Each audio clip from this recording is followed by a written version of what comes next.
Court తేల్చక ముందే అక్రమమని ఎలా అంటారు? సజ్జనార్పై హరీష్ రావు ఫైర్.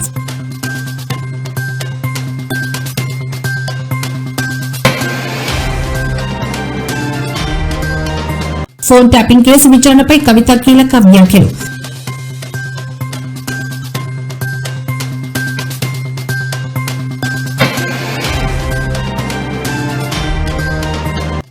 ఎమ్మెల్యేలతో కేసీఆర్ సమావేశం. మున్సిపల్ ఎన్నికలపై కీలక చర్చ.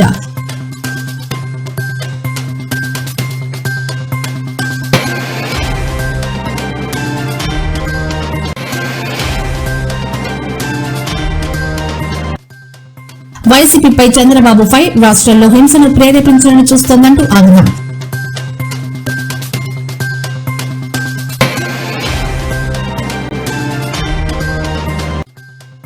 చంద్రబాబు గారు ఇది గుర్తుంచుకోండి. జగన్ సంచలన ట్వీట్.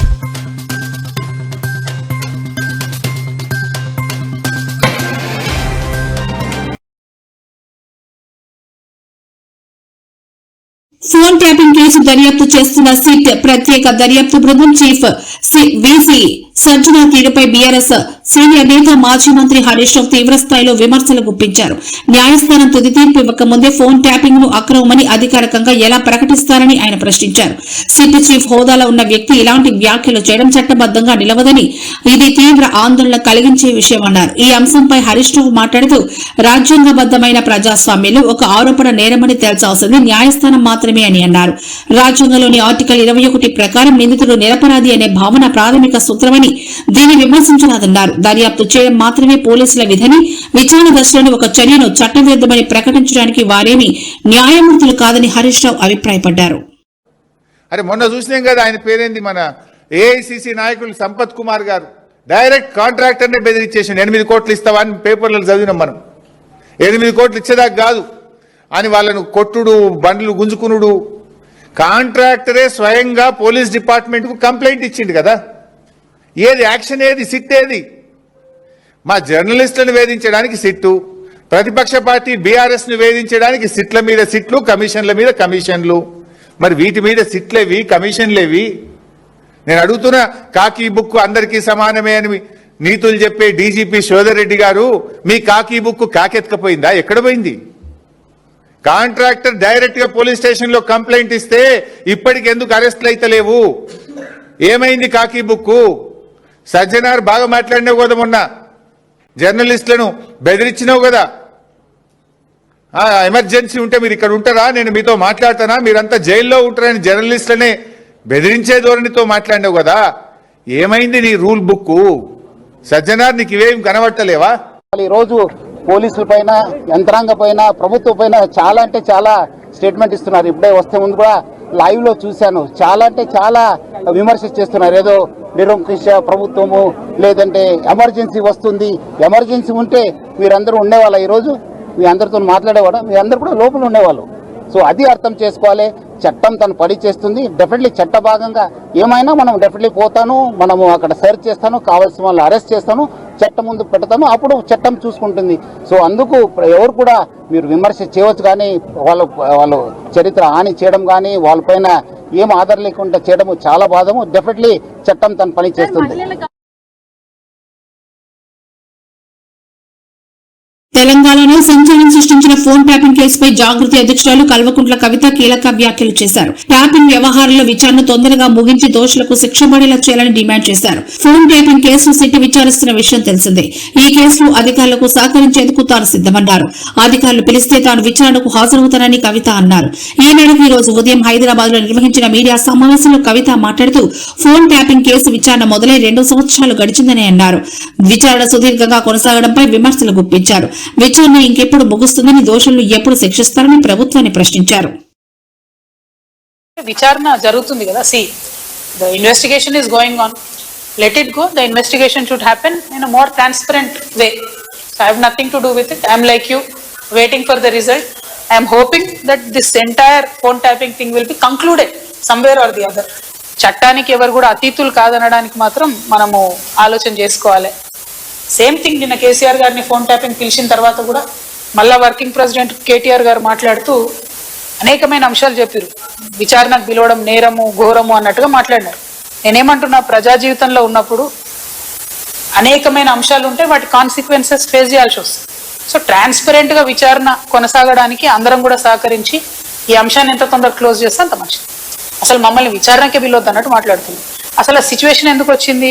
ఇన్ని రోజులు పిలవలేదు కదా కేసీఆర్ గారిని విచారణకు, ఇప్పుడు ఆ సిచ్యువేషన్ వచ్చింది కదా. ఆ సిచ్యువేషన్ ఎందుకు వచ్చిందో ఇప్పటికన్నా అంతర్గతంగా వాళ్ళు పరిశీలన చేసుకోవాలి. ఒకటి. రెండు, ఒకవేళ పిలిచిండ్రు అనుకోండి విచారణకు, పోక తప్పదు. ఇప్పుడు రేపు నన్ను పిలిచినా పోతారు. నన్ను కూడా అప్పుడు ఈడీ సిబిఐ పిలిస్తే పోతే కదా. నేను చేసినా నేరం చేయలేదా అనేటటువంటిది నేను చేయలేదని నా మనసుకు తెలుసు, కానీ అది ప్రూవ్ అవ్వాలి కదా. ఇప్పుడు కూడా అదే జరుగుతుంది. సో చట్టానికి అందరం కూడా సహకరించాలి, పిలిచినప్పుడు పోతాం. కాకపోతే ఆ యొక్క ఆలోచన విధానం ఏదైతున్నదో అందులో మార్పు రానంత కాలం బీఆర్ఎస్ పార్టీని మాత్రం ఎవడు కూడా బాగు చేయలేదు. బ్రదర్, మన ఏం జరిగిందో నాకు తెలియదు. వారు మాట్లాడిన మాటలు చూడండి. ఎట్లా అయితే మంచోడైనా చెడ్డోడైనా మేము చెప్పిన వాళ్ళకి ఓటేయాలన్నారో, అసలు మమ్మల్ని విచారణకే పిలవద్దు అన్నట్టు మాట్లాడుతుంది. అసలు ఆ సిచ్యువేషన్ ఎందుకు వచ్చింది? ఇన్ని రోజులు పిలవలేదు కదా కేసీఆర్ గారిని విచారణకు, ఇప్పుడు ఆ సిచ్యువేషన్ వచ్చింది కదా. ఆ సిచ్యువేషన్ ఎందుకు వచ్చిందో ఇప్పటికన్నా అంతర్గతంగా వాళ్ళు పరిశీలన చేసుకోవాలి. ఫోన్ ట్యాపింగ్ కేసులో బీఆర్ఎస్ నేత మాజీ సీఎం కేసీఆర్ సిట్ విచారణ ముగిసింది. హైదరాబాద్ నందినగర్లోని ఆయన నివాసంలో 4.5 గంటలకు పైగా సిట్ అధికారులు ప్రశ్నించారు. అనంతరం నందినగర్ నివాసం వద్ద సిట్ విచారణపై పార్టీ నాయకులతో కలిసి BRS working president KTR media సమావేశం నిర్వహించారు. ఈ సందర్భంగా కేటీఆర్ మాట్లాడుతూ ఈ కేసులో లీకులే తప్ప ఆధారాలు లేవని, కేసులో డొల్లతనం బయటపడిందన్నారు. మున్సిపల్ ఎన్నికల్లో మా అటెన్షన్ దెబ్బతీయడానికి విచారణలు చేపట్టినట్లు ఆరోపించారు. విచారణ ఎవరి ఆధీనంలో జరుగుతుందో అర్థం కావడం లేదన్నారు. విచారణ చేసేది సిట్టా, పీసీసీనా లేక బీజేపీనా అని విమర్శించారు. సీఎం రేవంత్ గాలి మాటలు మాట్లాడుతూ గాలికి తిరుగుతున్నారు. ఇదిగో పులి అదిగో తోక అంటూ డ్రామా ఆడుతున్నారని మండిపడ్డారు. సిట్ చట్టాన్ని అతిక్రమించినా కేసీఆర్ విచారణకు సహకరించారని అన్నారు.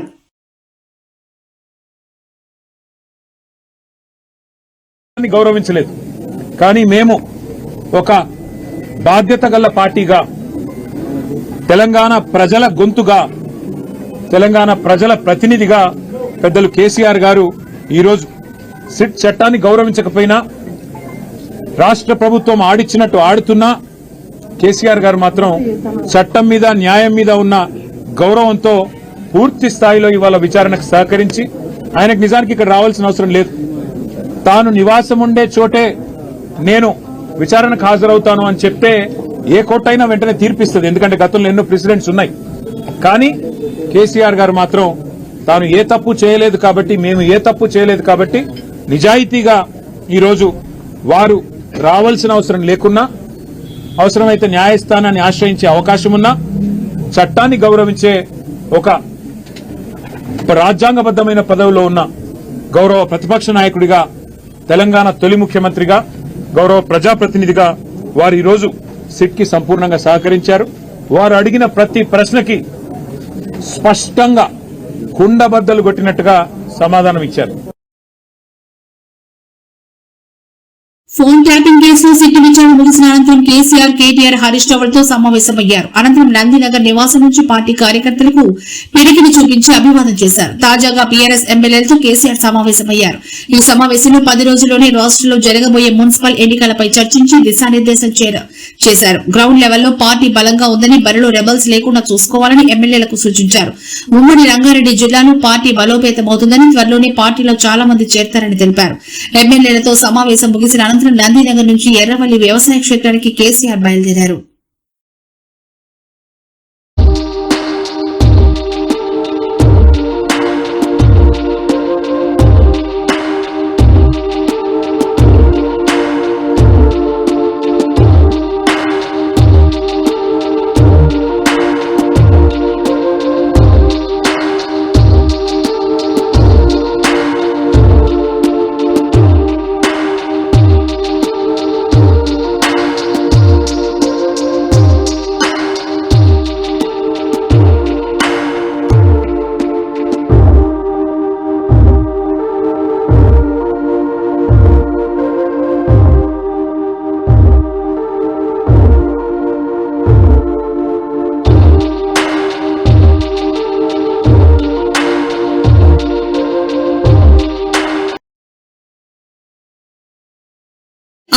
లో అలజడి సృష్టించాలని, హింసను ప్రేరేపించాలని వైసీపీ ప్రయత్నిస్తోందని ముఖ్యమంత్రి చంద్రబాబు ఆరోపించారు. ఇందులో భాగంగానే రెచ్చగొట్టే ప్రయత్నాలు చేస్తోందని, ఆ ట్రాప్ లో పడొద్దని టీడీపీ నేతలకు ఆయన సూచించారు. ఈ మేరకు మంత్రులు, పార్టీ సీనియర్ నేతలతో ఆయన ఈ రోజు ఉదయం టెలికాన్ఫరెన్స్ నిర్వహించారు. అధికారంలో కోల్పోయానే అసహనంతోనే వైసీపీ రెచ్చగొట్టాలని చూస్తోందని చంద్రబాబు చెప్పారు. అందుకే ఆ పార్టీ నేతలు బూతులు మాట్లాడుతున్నారని, సంయమనం పాటించాలని చెప్పారు. ఈ టెలికాన్ఫరెన్స్ లో టీడీపీ రాష్ట్ర అధ్యక్షుడు పల్లా శ్రీనివాసరావు, మంత్రులు పయ్యావుల కేశవ్, అచ్చెన్నాయుడు, అనగాని సత్యప్రసాద్ తదితరులు పాల్గొన్నారు.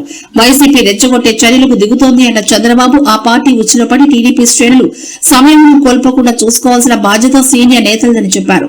హింస, విధ్వంసం, అవినీతి పునాదులపై వైసీపీ పుట్టిందని, ఆ పార్టీ ట్రాప్ తో పడితే వారికి మనకు తేడా ఉన్నదని అన్నారు.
వైసీపీ సీనియర్ నేత మాజీ మంత్రి జోగి రమేష్ తన భద్రతా విషయంపై ఏపీ హైకోర్టును ఆశ్రయించారు.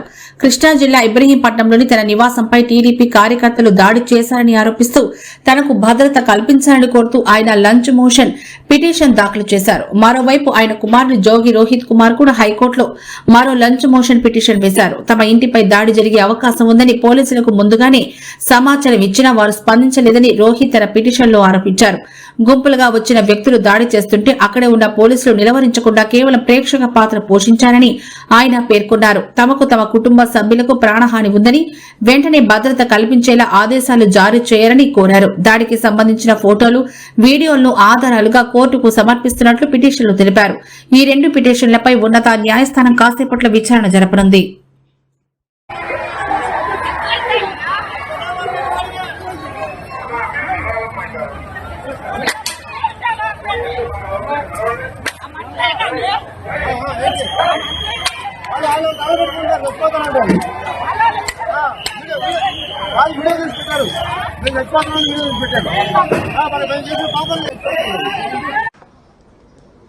మీడియా మిత్రుల సమక్షంలో ప్రజలకు చెప్తా ఉన్నా,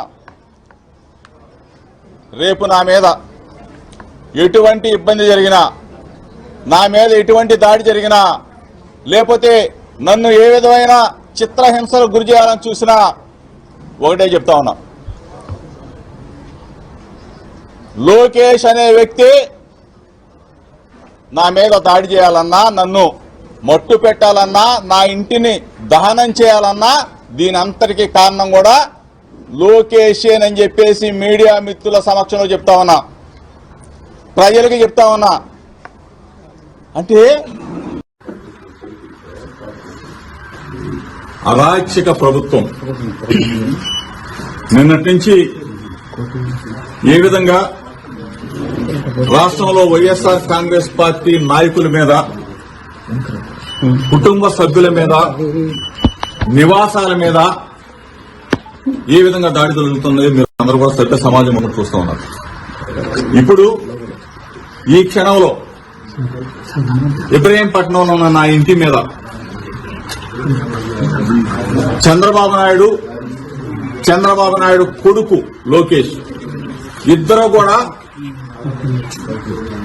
నా నివాసం మీద దాడి చేయడం కోసం, నా కుటుంబ సభ్యుల మీద దాడి చేయడం కోసం నన్ను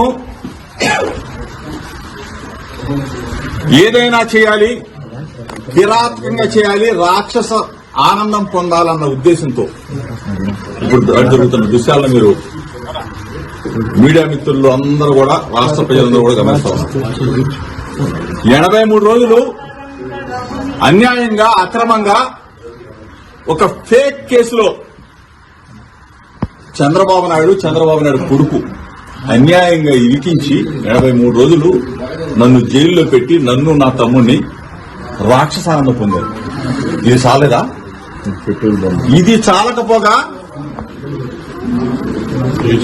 పెట్రోల్ బాంబులు వేసి నన్ను నా కుటుంబాన్ని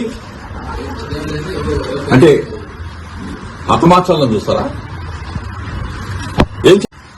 జోగి రమేష్ ని నన్ను ఇబ్బంది పాలు చేయాలా? నన్ను హతమార్చాలా? నా కుటుంబాన్ని అంటే ఏ స్థాయికి వెళ్ళిపోతా ఉంది? ప్రజాస్వామ్యం, రాజ్యాంగం మొత్తం కూడా కూనీ చేస్తూ పోలీసు వ్యవస్థ చోద్యం చూస్తా ఉన్నారు. పోలీసులు చోద్యం చూస్తా ఉన్నారు. పోలీసుల సమక్షంలో దాడా? పోలీసు చోద్యం చూస్తారా? లోకేష్ చెప్తా ఉన్నా మీ ద్వారా, నా ఇంటికి నీళ్ళు ఎంత దూరమో నీ ఇంటికి నా ఇల్లు అంతే దూరం.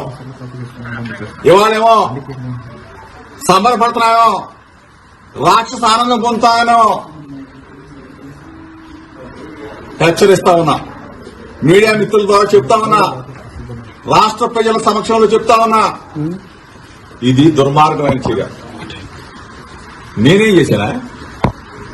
నువ్వు 83 రోజులు మీ అయ్యా నువ్వు నన్ను జైల్లో పెట్టి రాక్షసానందం పొంది చాలక నా ఇంటి మీద దాడి చేస్తావా? పెట్రోల్ బాంబులు వేస్తావా? అసలు ఇంత దుర్మార్గులాగా ప్రవర్తిస్తారు మీరు. నేనేమన్నాను?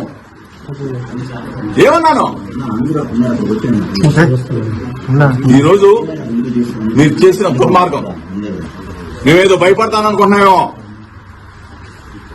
చూస్తా.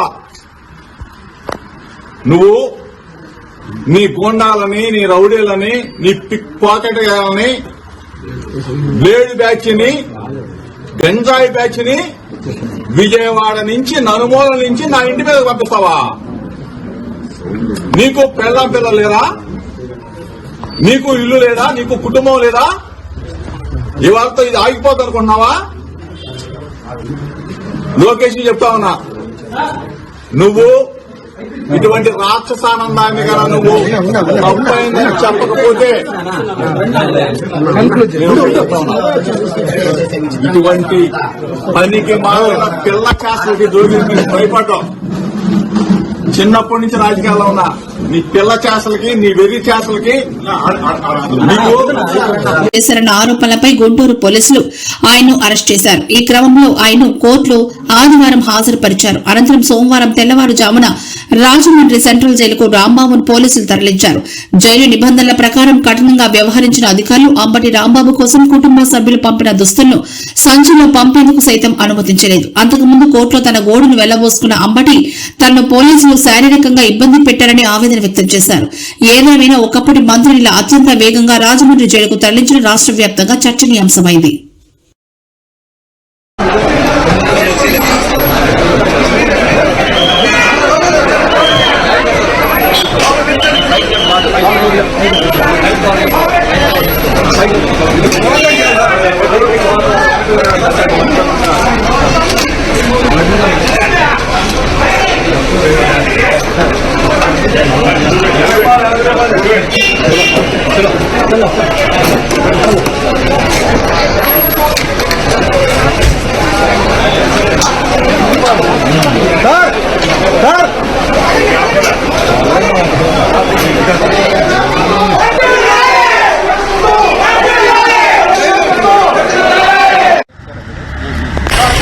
ఇక్కడ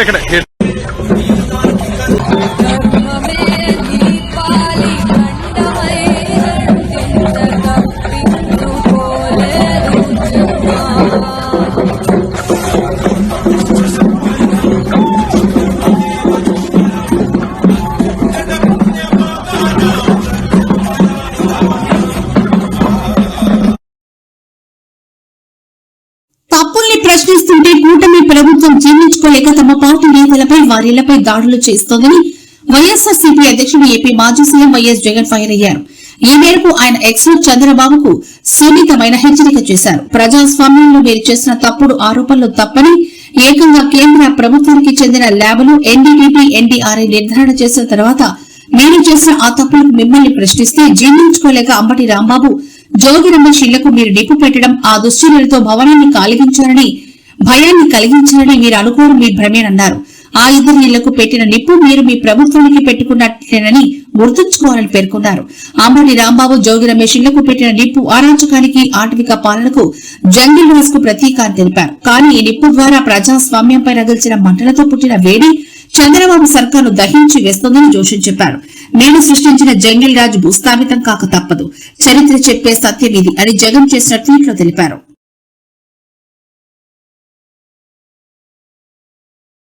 ఒకే మాట, నీ తల్లి మొగుడిచ్చాడా, నీ అమ్మమ్మ మొగుడిచ్చాడా, నీ నాన్నమ్మ మొగుడిచ్చాడా, నీ జేజే తాత ఇచ్చాడా, ఎవడిచ్చాడు? నేను అడుగుతున్నా ఈ ముఖ్యమంత్రిని, ఏం చేశారు 2 ఏళ్లలో? మీరు ఏం చేశారు? గడ్డి బీకారా? ఇంకేమన్నా బీకారా? ఏటూ తిరుగుతా ఉంటాడు, అటు ఇటు పిచ్చి కుక్క మార్గ తిరుగుతానే ఉంటాడు.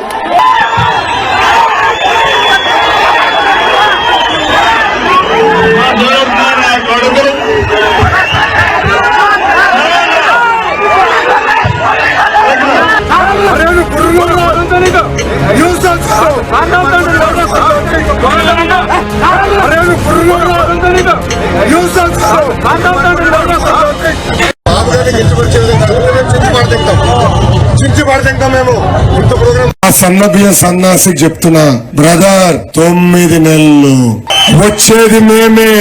కడ్రాయర్ తో గుడివాడలో ఊరేగింపు చేపించే బాధ్యత ఈ లోకేష్ తీసుకుంటాడు. What are you talking? Psycho Jagan చెప్పాడా? లండన్ నుంచి ముందలు మింగేదాకెళ్ళాడు. జగన్ తాత ఏం పీకలా, తండ్రి ఏం పీకలా, ఈయనేం పీకుతాడే బాబు? భలే ఉన్నాం. మా ఇంటర్ కాదు కదా, గడ్డం పైన ఇదివరకు గడ్డం కూడా పీకలేడు. ఏమని కొడకల్లారా, మీరు ఇదే గుర్తుపెట్టుకోండి. మీరు యుద్ధం చెప్పండి రా, మీరు చెప్పండి రా. రాడ్లా, హాకీ స్టిక్కులా, రాళ్లా, ఒట్టి చేతులా, నేను దేనికైనా రెడీరా. ఎంత మంది వైసీపీ గుండా ఎమ్మెల్యే కొడుకులు వస్తారో ఛాలెంజ్ ఇస్తున్నాను. కొడకల్లారా, రెండు బయటికి కొడకల్లారా. నా కొడక అని చెప్పి తిట్టా, ఇదే పదాలు ఉపయోగించా. నా కొడక అని చెప్పి తిట్టా. నేనే కాదు, మా మహిళలు చాలా మంది అరే నా కొడకల్లారా అని చెప్పి తిడుతున్నారు. విజయమ్మ గారిని విజయమ్మ అని పిలుస్తారు, భారతిరెడ్డి గారిని భారతమ్మ పిలుస్తారు. మరి వీళ్ళ అమ్మ అని పిలిచిన, భారతమ్మ అని పిలిచిన వాళ్ళకి వీళ్ళ నాలుగేమవుతాడో ఒక్కసారి మనం కూడా ఆలోచించాలి.